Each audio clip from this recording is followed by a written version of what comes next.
Okay. Right. Hey guys, this is Dylan from Vape, and I have a special guest with me today, Dr. Abdel Sayed. He is a physician at Kaiser Permanante. Thank you for coming on this interview, doctor. My pleasure. Thank you for having me.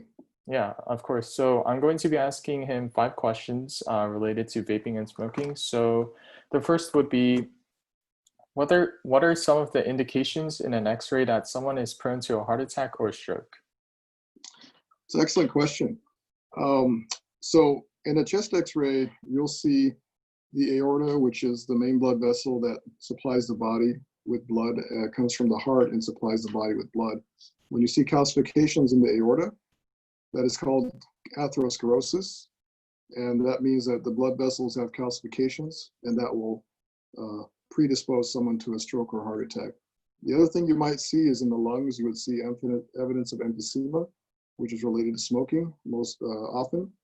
And if you know that someone is smoking because you see the lungs with evidence of emphysema on the chest X-ray, smokers have a much higher risk of stroke and heart attack. So those would be the 2 ways that you could tell. I see. So what I'm getting from this is that smoking leads to further complications in the heart and lungs, and that just goes to show how bad it is for your body. So the second question would be, what exactly does the chemicals in a cigarette do to your lungs? And on a scale of 1 to 10, what is the severity of a person smoking consistently? Let's say 1 pack a day. So smoking damages the lungs in a very significant way. The lungs are mainly air-filled structures. You breathe in and breathe out, and what the lungs' job is to do is exchange oxygen to bring oxygen in, and then you expel the carbon dioxide out. When your lungs are not working properly, then you have trouble delivering oxygen to all of your tissues in your body, which they all need. Your heart, your liver, your kidneys, your muscles, every part of your body needs blood. So what smoking does is it damages that mechanism by damaging the lung parenchyma, which is really the structure. Because though the lungs are filled with air, they have delicate structures inside, bronchi, alveoli, different structures that will enable this gas exchange to occur between the blood going by and the air coming in and out.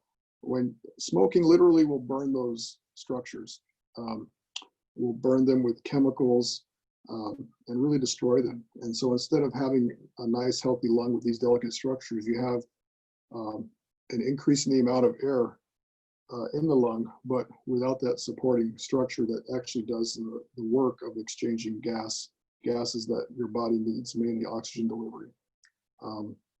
So if someone were to smoke a pack a day, and the more you smoke, the more significant the damage is likely to be, but any amount of smoking is going to cause that damage. So there's really not a safe threshold where you would say, okay, if you just smoke, a cigarette a day, you'll be fine. There's really, it's an additive problem. So there's no safe amount of smoking. Yeah, I definitely agree with you because on top of that, some people say, okay, it's fine, I'll just smoke 1 cigarette, but it slowly turns into addictions. And so it slowly damages your systems, like you said. Yeah. I would like to, one quick thing, Dylan, which I didn't Mm. mention, is that nicotine is the addictive chemical found in cigarettes. So when your body is accustomed to getting an addictive chemical, it is very hard to quit because your body will have actual physical manifestations of withdrawals when you don't have nicotine. And nicotine is also found in vaping cigarettes, in vaping products. So even though they might think, well, you're not lighting it, it's not making smoke per se, it has that nicotine element which causes the addiction and makes it very hard to stop, and is also a very damaging substance. It can cause mood swings, it can cause blood vessel damage, it can cause mental issues. So it's a very unsafe substance, both in conventional cigarettes and in vaping products. Yeah, definitely. So the third question would be, what kinds of potential heart conditions arise from constant tobacco use? Great question. So like I mentioned before, smoking will lead to atherosclerosis. Atherosclerosis is hardening and calcification of the artery walls. and those arteries, when they become calcified, become very damaged. And your heart has coronary arteries, which supply blood to the heart muscle. So if those vessels are getting damaged by smoking, then they're not going to be able to deliver blood to the heart as efficiently, and then you could end up having a heart attack.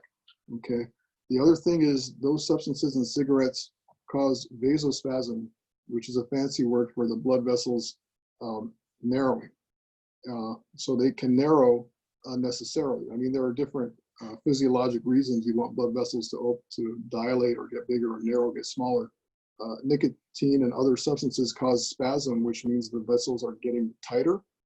And you can imagine if you already have the atherosclerosis and calcification in the blood vessels, and you are also causing this spasm, it's going to really impede the blood flow to the heart muscle, and that's going to be able to cause heart attacks. The same mechanism in the brain will cause strokes. So those are why those chemicals are very damaging to the heart and the brain.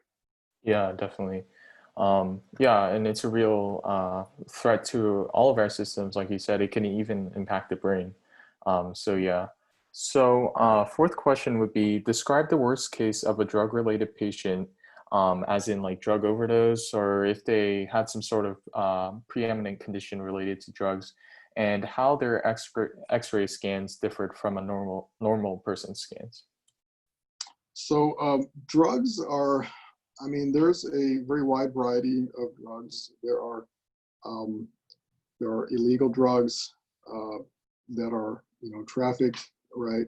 There are also drugs that people in the proper context are prescribed and used in a proper way, like someone who's had surgery and is given a pain medication to take afterward, where people will find those drugs and just use them recreationally without the medical need.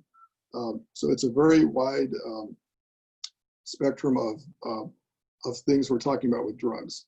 What I would say is that probably is most relevant for you and your audience with vaping is that vaping can basically destroy the lungs in a very short amount of time. And there are case reports where kids, adolescents, teenagers who are vaping, the lungs have become so damaged that they would need lung transplants, okay, meaning their lungs are no longer able to sustain them. They cannot live with the damage in their lungs because, as I mentioned before, they're not capable of performing that vital gas exchange, getting oxygen in and carbon dioxide and the bad byproducts of metabolism out. And so you'd actually have to have a lung transplant, meaning replacing your damaged lungs with a new pair of lungs, which is a very, very, medicine has come a long way, but that is a very, very sophisticated, involved, difficult surgery. And after that, I mean, you'd have to have a donor, where it's very hard sometimes with transplant surgery to have a donor in time. People are maybe going to be on the wait list and they might die of their condition before the proper donor is available. And then you have to take these medications for the rest of your life to suppress your body from attacking the transplanted lungs, because the body is saying, hey, these aren't, the body will sense that these are not mine, so the immune system can attack the lungs. So you have to take a medication to suppress your immune system, and then you're susceptible to infections and other kinds of problems.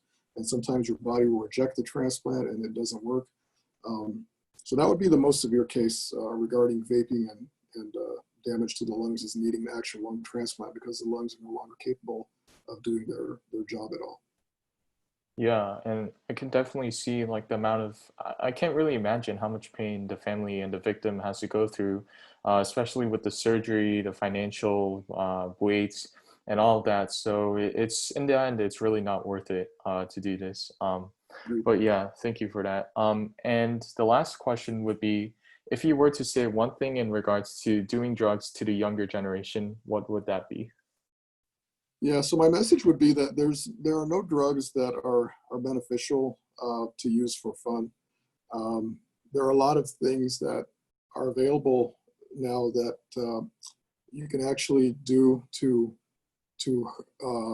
improve your body, improve your mental health, exercise, go for walks, bike ride, skateboard, swimming, um, physical activities. That actually, what the physical activities do is when your body's exerting itself, your body creates its own drugs. I don't know if you guys have ever heard of the runner's high, but runners, when they start running and they run for a while, their body starts releasing endorphins, which are products that will elevate your mood and make you feel better. And that's actually kind of mimicking using drugs illegally.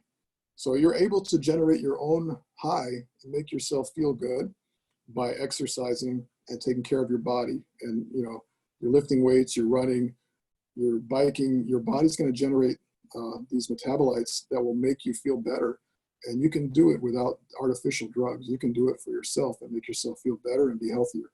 And that's what I would highly recommend. All right. Well, thank you so much for being on this interview.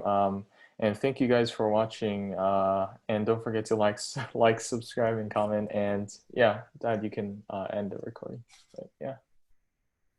Thank you. Yeah.